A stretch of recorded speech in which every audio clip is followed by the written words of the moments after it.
Hi everyone. From today onwards, we are going to start a personality development class. In this program, today is the topic for the group discussion and topic already given to all of you. So one part is the against and one part is the favor of the topic. So let's start one by one.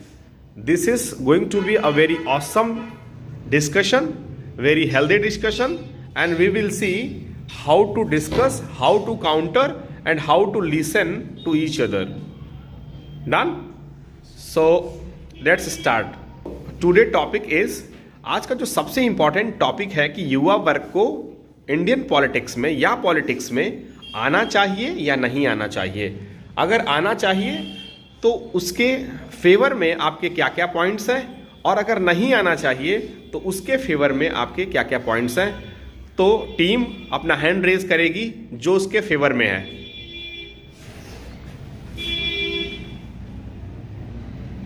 You guys are in favour, right? ठीक है, done. So let's start the topic. Let's start the GD for today. Hello everyone, my name is Krishna. As far as today's topic is concerned, I have some my point on this topic. So I am going to tell about something on this topic. Politics is the passion to serve the nation and make developments in our country. So youth are considered as energy. So there is a chance of making our country developed from developing stage. So youth should join in the politics. So Krishna has put their point. Youth should join the politics because they have fresh energy. So you people have some counter questions, a counterpoint on this. Hello everyone, my name is Vinit Kumar. I have some different opinion on this point. जैसा कि इन्होंने कहा कि जो युवा लोग हैं वो फ्रेश एनर्जी हैं, लेकिन अगर उनके पास एक्सपीरियंस नहीं रहा या वो पॉलिटिक्स को जानते नहीं है कि क्या करना है क्या नहीं करना है, अगर पॉलिटिक्स में आ गए और उनको पता ही नहीं रहा तो कैसे हमारे जैसे देश को चलाएंगे. Very nice. तो उपेंद्र का पॉइंट है कि एनर्जी तो फ्रेश चाहिए भारतीय राजनीति के लिए, लेकिन अनुभव भी बहुत जरूरी है. अगर अनुभव नहीं होगा तो गलती होने के चांसेस बहुत ज़्यादा हैं. ठीक है. Myself as Gupta, as far as today's topic is concerned, I am going to put my point of view about today's topic. And the role of youth in nation building and or in development is very important. And this is because the development of our country are like in the same are like the future generation. And democracy, economy, technology are the lie in the hand of and medical science are like in the hand of youth. And the role of youth are future tomorrow, future generation, and they play important role and he has potential to adopt and learn the environment and जैसा कि इन्होंने बताया कि जो new generation रहेगी वो technology को समझेगी कि आगे कैसे करना है क्या नहीं करना है. लेकिन मेरा इनसे एक और क्वेश्चन बनता है कि क्या जो न्यू जनरेशन को वही लोग टेक्नोलॉजी को समझते हैं, क्या जो ज़्यादा उम्र के जैसे कि युवा लोग नहीं हैं जो इस समय पॉलिटिक्स में हैं वो लोग नहीं जानते टेक्नोलॉजी क्या होती है. Good point. like Upen was telling that old people can know the technology, but the young generation have the education for the new technology. They have the new technology, they have new education. They will start politics in a better way. Okay, he's saying that a new generation can learn technology very fast rather than old generations. So what you people have the view on this point? Hello everyone, my name is Sumit Gupta from grade 9. I have some points on this theme. जैसे इन्होंने कहा कि जो युवा वर्ग है वो आज जल्दी एजुकेटेड हो सकती है, टेक्नोलॉजी में जल्दी बढ़ सकती है, पर ज़्यादा तेज़ी चलने से आगे गलतियाँ करने की प्रोबेबिलिटी बहुत ज़्यादा है. इसलिए हमें जो पीछे के लोग हैं ओल्ड लोग वो भी इस चीज़ को सीख सकते हैं, क्योंकि उन लोग के अंदर क्योंकि वो लोग जानते कि ज़्यादा तेज़ी चलने से गलतियाँ बहुत ज़्यादा होती हैं. इसलिए वो पीछे वाले लोग को और आगे वाले लोग को दोनों को साथ लेके जाना चाहिए. Very nice point. So the team what Sumit is saying कि युवा वर्ग के अंदर ये तो है कि स्पीड बहुत तेज है उनकी, युवा वर्ग के अंदर एनर्जी बहुत फ्रेश है, बट वो हर चीज़ को बहुत जल्दीबाजी में करना चाहता है. तो बट यही युवा वर्ग की प्रॉब्लम भी है कि युवा वर्ग जब स्पीड को बहुत तेज लेके चलना चाहता है तो उसी समय नुकसान होने की, गलती होने की प्रोबेबिलिटी भी बढ़ जाती है. ये सुमित का कहना है. तो इस पे आपका क्या कहना है? My name is Priyanshi. का कहना है कि मतलब जैसे युवा हैं तो युवा जो हैं उनको उनकी गलती करने की ज़्यादा प्रॉबिलिटी है, लेकिन इंसान तो गलती से ही सीखता है. यदि जब गलती होगी तभी ना इंसान सीखेगा. अभी वो युवा हैं तो उनको जितनी गलती होगी उतना ज़्यादा उनके पास एक्सपीरियंस आएगा, उतना ज़्यादा वो सीखेंगे. इससे उनको अनुभव भी होता जाएगा तो वो अच्छे ज़्यादा मतलब इंडियन पॉलिटिक्स में अच्छे से काम कर पाएंगे. बाकी जो बूढ़े लोग हैं उनसे ज़्यादा अच्छे से कर पाएंगे काम. इस वजह से गलती भी करना, गलती से ही इंसान सीखता है. मेरा बस इतना है. Very nice point, very nice. Priyanshi ने बहुत अच्छा पॉइंट रखा है कि युवा वर्ग को अगर आप मौका नहीं देंगे गलती करने का तो वो सीखेगा कैसे. तो ये बहुत ही अच्छा पॉइंट है. Myself, Fiza, I study in class 9th. I have some opinion on this point. जैसा कि प्रियांशी ने बोला कि नई पीढ़ियाँ अगर गलती नहीं करेंगी तो सीखेंगी कैसे. नई पीढ़ियों को इस हद तक गलती नहीं करनी चाहिए कि वो ज़्यादा हद तक बड़ी हो जाए. जैसे कि नई पीढ़ियाँ हैं वो सोशल मीडिया से ज़्यादा अटैच हो रही हैं और इन लोगों में पेशेंस नाम की चीज़ नहीं है. जिससे जो ओल्ड जनरेशन है उनमें पेशेंस नाम की चीज़ है, इसलिए वो कुछ नई पीढ़ियाँ हैं जो उससे कुछ अच्छा भी कर सकते हैं. दोनों लोग अच्छा कर सकते हैं. ठीक है. तो फिजा का कहना है, फिजा इज सेइंग दैट कि जो नई पीढ़ियां हैं उनके पास पेशेंस कम है और वो सोशल मीडिया से बहुत ज़्यादा इन्फ्लुएंस हो जाती है. वो किसी भी इंफॉर्मेशन के डीप अंडरस्टैंडिंग में नहीं जाती है. वो बहुत ज़्यादा किसी चीज़ से प्रभावित हो जाती है. निगेटिव और पॉजिटिव चीज़ें दोनों को जज नहीं कर पाती है कि सच्चाई कहाँ पे है. तो ये फिजा का कहना है. तो इसमें आप लोगों का पॉइंट क्या है?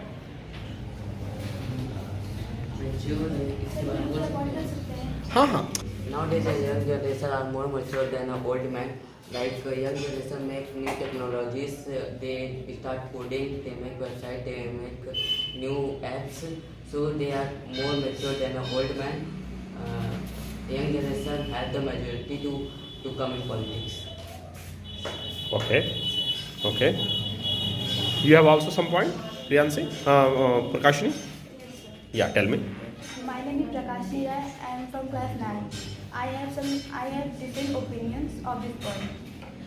मेरा मानना है कि जो युवा पीढ़ी है उसको राजनीतिक में आना चाहिए, क्योंकि इससे होता है कि जो हमारी युवा पीढ़ी है वो पुराने लोगों की अपेक्षा ज़्यादा जानकार है और चीज़ों को समझने के लिए ज़्यादा मतलब मैच्योर हो गई है और वो उन लोगों से ज़्यादा चीज़ों को समझ सकती है. क्योंकि जो नई मॉडर्न ज़माने की जो नई टेक्नोलॉजी है, जो आधुनिक चीज़ें हैं उनसे वो बहुत ही ज़्यादा वो जानकार हो गई है, चालाक हो गई है, जिससे वो अगर वो राजनीतिक में आती है तो वो लोगों की भावनाओं को समझ सकती है, उनकी ज़रूरतों को पूरा कर सकती है और एक अच्छे देश का निर्माण भी कर सकती है.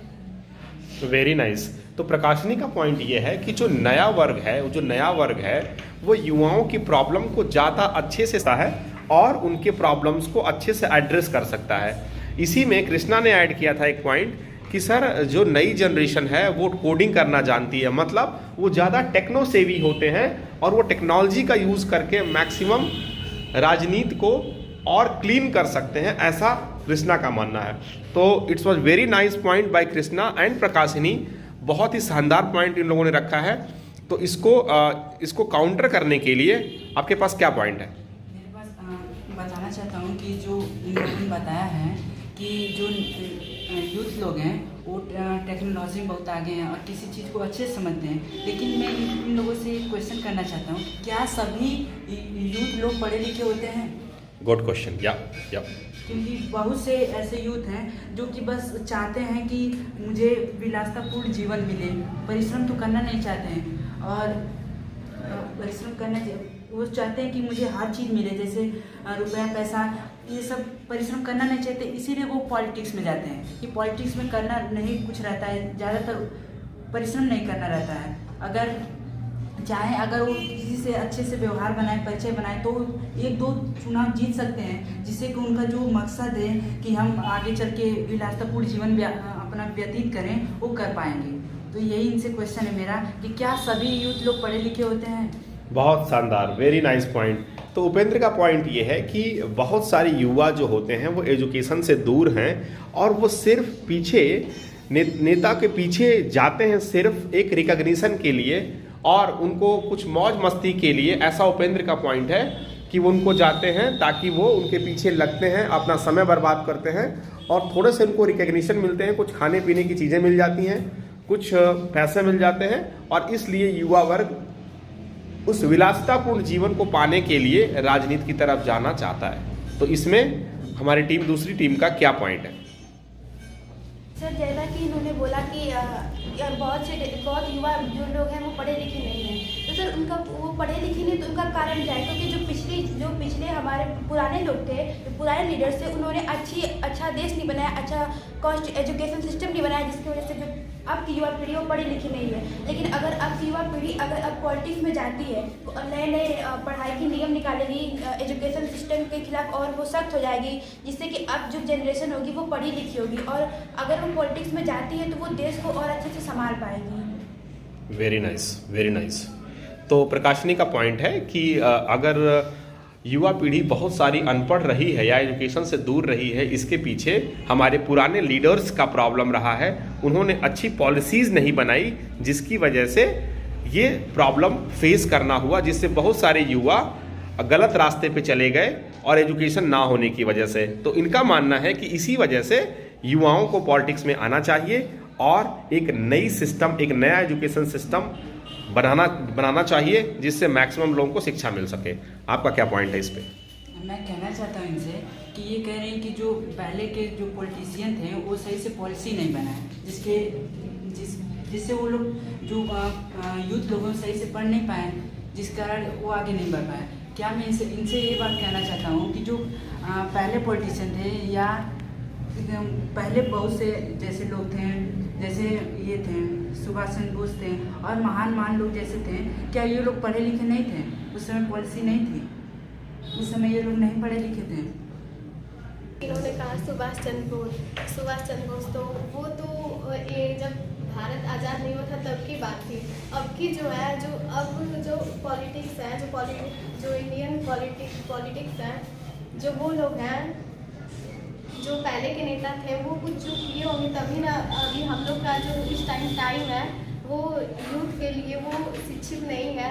प्रियांशी का पॉइंट ये है कि कहीं ना कहीं कुछ ना कुछ चूक रही है पुरानी जनरेशन से, पुराने लीडर से, जिसकी वजह से हमारे देश में स्किल्ड पीपल की हमेशा से कमी रही है। लोग स्किल्ड नहीं रहे हैं और एजुकेशन का स्तर अच्छा नहीं रहा है, ऐसा प्रियांशी का मानना है। जैसा कि प्रियांशी ने बताया कि जो हमारी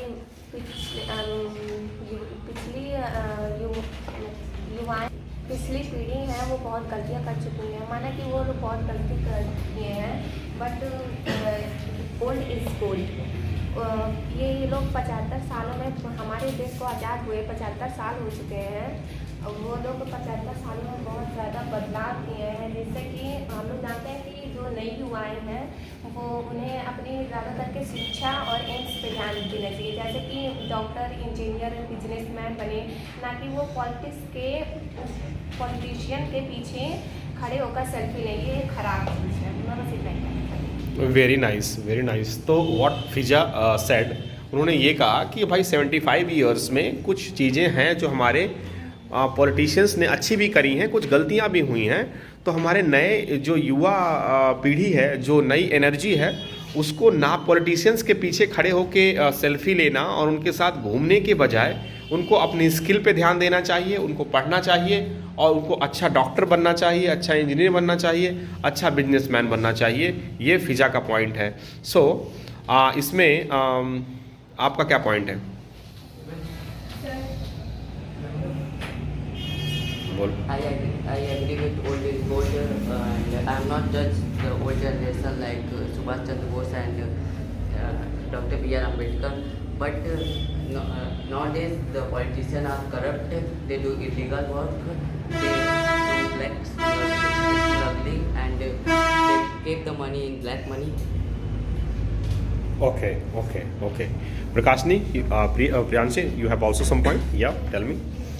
जैसे अभी फिज़ा ने कहा कि मतलब वो उन लोगों को ज़्यादा से ज़्यादा अपने एम पर ध्यान देना चाहिए, लेकिन जो डॉक्टर हो जा रहे हैं, इंजीनियर हो जा रहे हैं, ये लोग भी तो उसमें राजनीतिक में जा सकते हैं और इन लोग के पास तो अच्छी से एक्सपीरियंस होगा, अच्छे से अनुभव होगा। तो मेरा मानना है कि अगर ये लोग जाएंगे, अगर युवा राजनीतिक क्षेत्र में जाएंगे तो वो हमारे देश के लिए, हमारे देश की व्यवस्था को, हमारे देश की व्यवस्था की प्रभावशीलता को गंभीर रूप से समझ पाएंगे। ये है कि आप एक स्किल्ड हो जाइए, आपको बनना है डॉक्टर, बिजनेसमैन, इंजीनियर बनना है, बनिए, बट उसके बाद भी आप पॉलिटिक्स में आपको जाना चाहिए। इवन आप कोई भी स्किल गेन कर लेते हैं, राइट? तो हिमांशु, इसमें तुम्हारा क्या पॉइंट है? Hi everyone, my name is Himanshu Verma. I have some different opinion on this point. जैसा कि इन्होंने कहा कि उनको सारी जानकारी उनके पास है, लेकिन मेरा मानना क्या है कि वो जो है उनके अंदर इंटरेस्ट होना चाहिए उस समाज को संभालने के लिए या देश को संभालने के लिए। पॉलिटिशियन को उनके अंदर इंटरेस्ट होना चाहिए, उनके अंदर लीडरशिप क्वालिटी होना चाहिए। और बाकी लोग जो हैं उनमें से सभी लोग लोग जो हैं वो अपने स्किल पर ध्यान दें, अपने पढ़ाई पर ध्यान दें, अपने एजुकेशन पे ध्यान दें। बस हमारा यही मानना है कि जिसके अंदर इंटरेस्ट हो और लीडरशिप क्वालिटी हो वो पॉलिटिशियन जाए। हाँ, देश के लिए हमें कुछ करना है। ओके, तो हिमांशु का पॉइंट ये है कि जिन लोगों के अंदर नेचुरली या जो कि समाज सेवा में जिनका इंटरेस्ट हो, जिसके अंदर लीडरशिप क्वालिटी हो, वो आए। बाकी युवा अपने स्किल पे ध्यान दें और अलग अलग स्किल सीख के समाज की सेवा करें और भारत के विकास में अपना योगदान दें, राइट? चलो सुमित, आपका क्या पॉइंट है? जैसा कि प्रियांशी ने कहा कि आज की युवा पीढ़ी को पॉलिटिक्स में जाके देश को संभालना चाहिए, तो मैं इनसे ये कहना चाहूँगा कि जो लोग पॉलिटिक्स में जाते हैं, जैसे कि हमारे गांव के प्रधान हैं, जब ये प्रधान बन जाते तो हर महीने या हर साल पैसे आते हैं। जैसे कि हर महीने 2 लाख रुपए हैं गांव की भलाई के लिए, तो ये 1 लाख अपने पास रखते हैं और 1 लाख समाज के लिए लगाते हैं।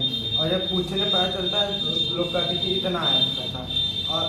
और जैसा प्रियांशी ने कहा था कि वो अपने देश को चला रहे हैं, उनको एक बार यहाँ गांव में आके पूछना चाहिए, देखना चाहिए क्या काम कैसा चल रहा है। जो पूरे पैसे खर्च हो रहे गाँव के लिए कि आधे हो रहे हैं, इस पर मैं कहना चाहूँगा। ओके, तो ये सुमित का ये कहना है कि जो भारतीय राजनीति है उसमें करप्शंस बहुत ज़्यादा है ग्राउंड लेवल पे, और जो हमारे पॉलिटिशियंस हैं वो ग्राउंड लेवल पे आके उसको वेरीफाई नहीं करते कि जो पैसा ऊपर से आता है वो ग्राउंड लेवल तक पहुंचता है या नहीं पहुंचता है।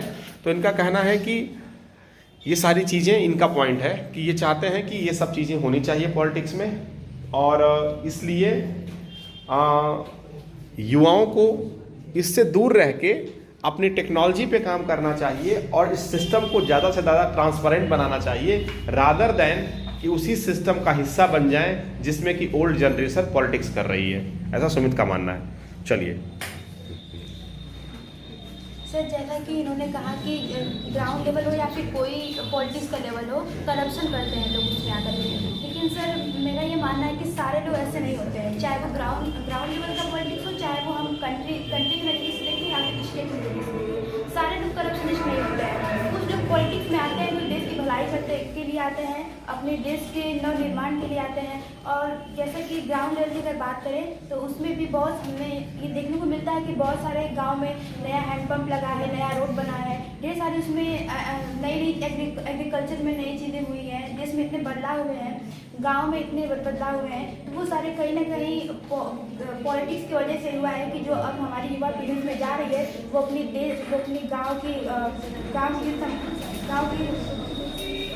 गांव की जो दुर्दशा देख रही है उसको समझ रही है कि हमारे गांव में कौन अभी किस चीज़ की कमी है, क्या है क्या नहीं है, हमारे देश में भी किस चीज़ की कमी है, तो उसके हिसाब से अपना कार्य कर रही है। तो सर इसमें करप्शनिस्ट सभी लोग नहीं होते हैं, कुछ लोग अपनी देश अपने गाँव की भलाई के लिए भी जाते हैं। ठीक है, प्रकाशनी का कहना है कि सर करप्शन तो है, बट ऐसा नहीं है कि सारे करप्ट हैं, इसमें अच्छे लोग भी हैं और युवा वर्ग का करप्शन का रेशियो कम है, ऐसा प्रकाशनी का मानना है, क्योंकि वो जो गांव की दुर्दशा है, जो प्रॉब्लम्स है, उसको ज़्यादा अच्छे से समझता है और उसको सॉल्व करने की कोशिश करता है, ऐसा प्रकाशनी का मानना है।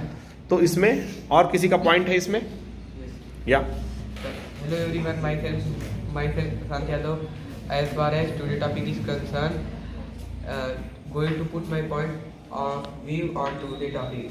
Throughout active participation, young people are empowered to virtual role in their development as well as in their communities, helping them to learn their virtual life skills, develop knowledge on human rights and citizenship. What Prashant meant to say, Prashant ये कह रहा है कि जो युवा वर्ग है वो अपने हर छोटी छोटी बातों के लिए अवेयर होता है, वो ह्यूमन वैल्यूज़ को समझता है, वो ह्यूमन राइट्स को समझता है, वो एक मानव के क्या क्या अधिकार है उन सब चीज़ को समझता है। इसलिए युवा वर्ग को पॉलिटिक्स में आना चाहिए, ऐसा प्रशांत का मानना है। Right Upendra, you have any point? मैं इनसे कहना चाहता हूँ कि क्या बस युवा लोगों को पता है कि ह्यूमन राइट क्या है? पुराने लोगों को नहीं पता, जो इतने सालों से पॉलिटिक्स को चला रहे हैं, क्या उनको नहीं पता है कैसे क्या करना है, कैसे क्या ह्यूमन राइट है, क्या संवैधानिक है, क्या नहीं है? Okay so Upendra is saying that कि ये पॉइंट तो हमारी ओल्ड जनरेशंस को भी पता है, हमारे जो पुराने लीडर्स हैं उनको भी पता है, और वो भी इन सब बातों का पूरा ध्यान रखते हैं, ऐसा उपेंद्र का मानना है। Population now has crossed over 140 crores, but we aren't meeting our financial needs, as well as we don't feel ourselves progress because there is a lot of unemployment in our country, there is a lot of corruption in our country, but in my view, if youth with their conservative minds, if they come in politics, it will be the starting of new era of our country, because youth can apply all the strategy that they have studied in developing the country. Krishna का मानना है कि जो youth है उसके पास बहुत सारी technology है, बहुत सारे विज़न है, बहुत सारे इनोवेशंस के पॉइंट हैं, तो वो डेवलपमेंट कर सकता है, बहुत फास्ट और बहुत ट्रांसपेरेंट तरीके से कर सकता है, ये कृष्णा का मानना है। जैसा कि उपेंद्र ने कहा था कि क्या पहले के लोगों को उनके हमारे राइट्स नहीं पता थे, सिर्फ पता तो क्या पता थे कि मतलब अगर उनको हमारे राइट्स पता होते तो भी उस समय बहुत से लोगों के अधिकार का हनन हुआ था। और अब की जो पीढ़ी है, अगर वो पॉलिटिक्स में जा रही है, उससे जाने से पहले ही वो बचपन से ही और अपने शिक्षा वक्त वो बहुत सारी चीज़ों को पढ़ रही है। अपने बचपन में अपनी किताबों में वो हमारे राइट्स के बारे में पढ़ रही है कि हमारे कौन कौन से फंडामेंटल राइट्स हैं, कौन कौन से फंडामेंटल ड्यूटीज़ हैं, तो उनको पढ़ कर ही वो राजनीति में जा रही है। तो उस तरीके से उसको पता है कि हमारे अधिकार क्या है, तो उसके तहत वो अपना कार्य कर रही है, हमारे मौलिक अधिकारों को हमको दे रही है। Very nice. प्रकाशनी का भी पॉइंट है कि आजकल हमारी युवा पीढ़ी बहुत ज़्यादा अवेयर है क्योंकि वो बुक्स को पढ़ती है, वो संविधान को पढ़ती है, वो कॉन्स्टिट्यूशन को जानती है, वो अपने फंडामेंटल ड्यूटीज़ को जानती है, अपने फंडामेंटल राइट्स को जानती है, ऐसा इनका कहना है। तो ये it was very nice discussion with all of you. मेरा एक और इसमें पॉइंट है कास्टिज्म को लेकर के। जो ओल्ड पॉलिटिक्स लीडर थे वो कास्टिज्म को ज़्यादा बढ़ावा देते थे, मतलब जातिवाद और धर्म का बंटवारा वो ज़्यादा करते थे।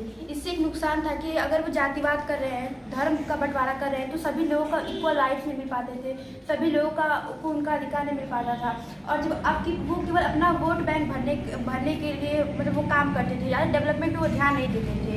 उनको बस ये था कि ये पूरा देश अलग डिवाइड हो जाए, डिवाइड और रूल पे वो लोग चलते थे, और इस तरीके से देश का कभी भविष्य उज्जवल नहीं हो पाता। लेकिन अब जब युवा पीढ़ी जब राजनीतिक में जा रही है तो उसको इससे मतलब नहीं है, वो सबको अधिकार देती है कि कोई भी लीडर बन सकता है, चाहे वो छोटी कास्ट का हो, बड़ा कास्ट का हो, वो कभी कास्टिज्म नहीं करती है, चाहे वो हिंदू, मुस्लिम, सिख, ईसाई कोई भी हो, किसी भी रिलीजन का हो, कोई भी लीडर बन सकता है, कोई भी वोट दे सकता है। और ये जो युवा पीढ़ी है वो इस पर नहीं ध्यान देती कि हमारा वोट बैंक बना रहे हैं, हमारा पैसा बना रहे हैं, वो बस इस पर ध्यान देती है कि कोई लीडर बने, कोई नेता बने, बस हमारे देश के विकास में योगदान दे, हमारे देश के डेवलपमेंट में ध्यान दे। Very nice point. प्रियांशी, आपका क्या कहना है इसमें?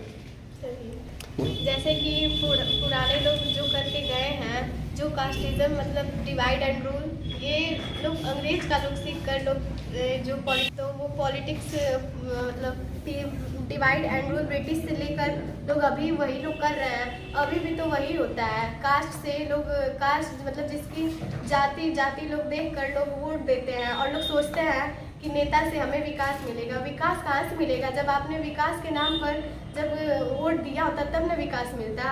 अब जाति के नाम पर आप लोग दे रहे हैं जाति से, और विकास कहाँ से तब मिलेगा? अगर आप लोग को विकास ही चाहिए तो विकास के नाम पर सबको वोट दीजिए। जाति के नाम से कहाँ? आप अगर जाति के नाम से देंगे तो आपको विकास कहाँ से मिलेगा? वेरी नाइस पॉइंट बेटा, वेरी नाइस पॉइंट। इतना शानदार पॉइंट निकल के आ रहे हैं।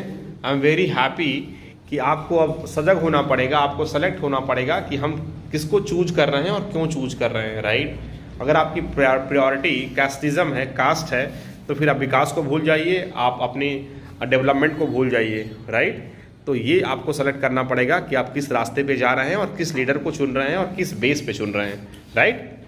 So if anybody have any point.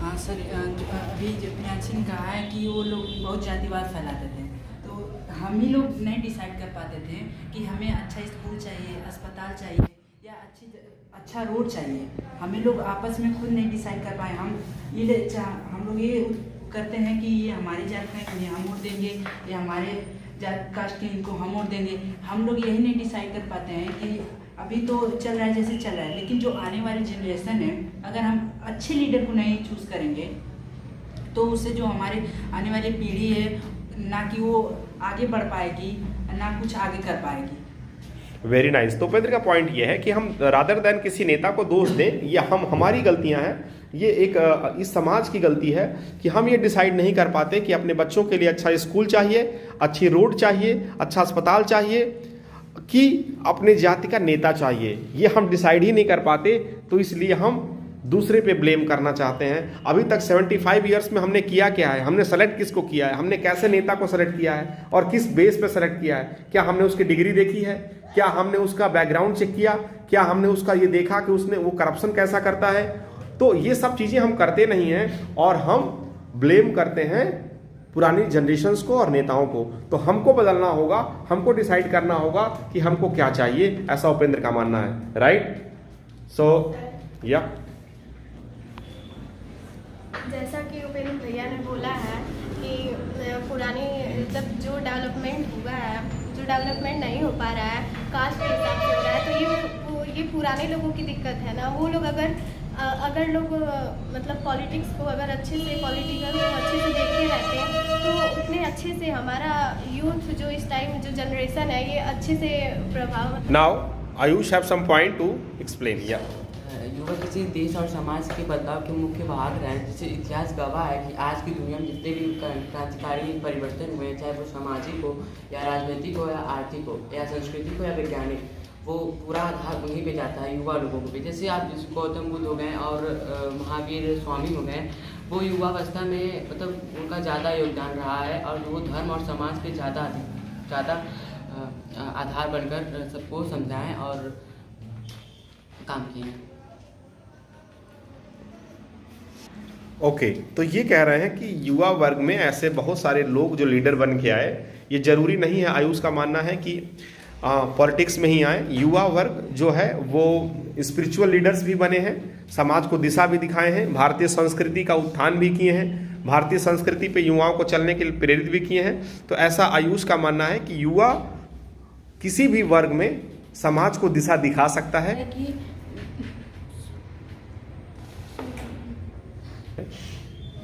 Sir ऐसा मेरा मानना ऐसा है कि युवाओं के अंदर धैर्य की कमी होती है। पहले उनको बड़ों से सीखना चाहिए, फिर राजनीति पे आना चाहिए। Thank you. तो राजीव का मानना है कि युवाओं के अंदर पेशेंस की कमी होती है, तो उनको पहले लर्न करना चाहिए बड़े लोगों के साथ और फिर पॉलिटिक्स में आना चाहिए। और सर मैं ये भी इनसे कहना चाहता हूँ कि पहले के लोग थे तो वो समाज को लेकर चलते थे, लेकिन आजकल के जो युवा हैं उनके माता पिता उनको इतना ज़्यादा उत्साहित कर दे रहे हैं कि तुम आगे चल के डॉक्टर बनो, इंजीनियर बनो, ना कि पॉलिटिक्स में जाओ। इसलिए जो युवा वर्ग हैं इनको इसमें पॉलिटिक्स में नहीं आना चाहिए, क्योंकि आगे इतना ये लोग उत्साहित हो जा रहे हैं कि हमें यही करना है। और जैसे इन्होंने बताया जो गौतम बुद्ध थे, उन्होंने समाज सुधारक के रूप में, एक युवा के रूप में समाज सुधारक का काम किया। तो उपेंद्र का कहना है कि जो पुराने लोग थे वो सबको लेके चलते थे, उनके अंदर सामंजस्य बैठाने की क्षमता थी, वो सबको, समाज को, परिवार को एक साथ लेके चलते थे। बट जो युवा वर्ग है उसकी जो सोच है वो इंडिविजुअलिटी की है, वो सिर्फ अपनी प्रगति के बारे में सोचता है। वो समाज और सबको लेके चलने के लिए बहुत पेशेंस चाहिए होता है, बहुत धैर्य चाहिए होता है, जो युवाओं के अंदर नहीं पाया जाता। इसलिए उनको लीडरशिप क्वालिटी में, राजनीति में आने से बचना चाहिए, ऐसा उपेंद्र का कहना है। Right Upendra? Okay. Like Upen was saying that youngsters wanted to come in politics, but there is a mindset of the people who wanted that youngsters can't get the vote, old people get more votes and the old people win the election. If the mindset of the people changes and the youngsters get the vote, then the old person, then youngsters can redevelop the country. And so what Krishna is saying कि अगर आप नए लोगों पे, युवा वर्ग पे trust अपना दिखाएंगे, एक बार उनको मौका देंगे पॉलिटिक्स में आने के लिए, उनको ज़्यादा वोट करेंगे, तो वो अपने थिंकिंग के अनुसार डेवलपमेंट करेंगे और अच्छा डेवलपमेंट करेंगे, रीडेवलपमेंट करेंगे, और जो कि बाकी पुराने लोगों से अच्छा होगा, ऐसा कृष्णा का मानना है। Right? So guys, so today topic was very awesome. ये बहुत ही अच्छा था कि आपने अपने अपने व्यूज़ रखे और बहुत शानदार तरीके से रखे। ये मेरे को भी नहीं पता था कि हमारे बच्चे इतने मेच्योर हैं, इतने अच्छे अच्छे पॉइंट्स आपने रखे। Very happy, I am thrilled कि आप ये चीज़ रखे हैं। और पर्सनालिटी डेवलपमेंट का आज जो पहला स्टेप हमने लिया है, ये हर सैटरडे चलेगा और ये आपको एक अच्छा और एक बेहतरीन इंसान बनने में मदद करेगा, जो भारत का एक अच्छा नागरिक होगा और मैक्सिमम जानकारी रखेगा। उसको पता होगा कि हमको क्या करना चाहिए और क्या नहीं करना चाहिए और कैसे बुरी चीज़ों से बचना चाहिए। तो ये आपकी पर्सनालिटी को डे बाय डे ग्रो करेगा। Thanks a lot. डन।